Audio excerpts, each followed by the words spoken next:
the brief on the core theoretical differences between capitalism, socialism, and communism. You know, we hear these words thrown around a lot, right? And things get confusing because real-world economies, maybe like in Scandinavia, kind of mix things up, blending, say, socialism with capitalism.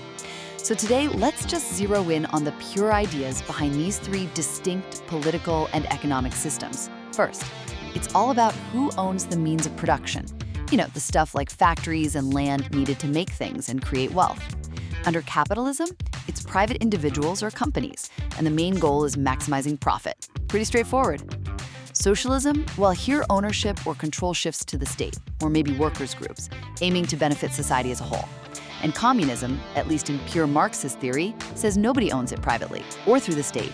It's all commonly owned, just for use, not for exchange or profit. Okay, the second key difference, how the economy's planned and what the government actually does. Capitalism, ideally, relies on the market, supply and demand, what you choose to buy. The government mostly stays hands-off, protecting property rights. That's that laissez-faire idea. Socialism, expect a significant government role. It often plans things centrally or mixes planning with markets and regulates or owns key industries to ensure fairness and provide social services like healthcare. Then there's communism.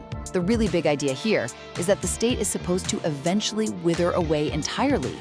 Production gets organized collectively, based only on needs, no central planning or markets needed in the final stage.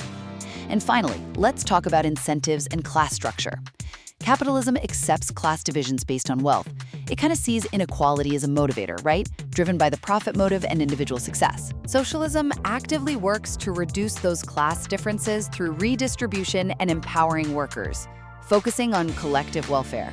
Communism aims to eliminate classes altogether. It operates on that famous principle, from each according to their ability to each according to their needs, sharing resources freely without money or wages. So yeah, these theoretical frameworks really represent fundamentally different visions for how an economy runs, who holds the power, and how society itself is organized.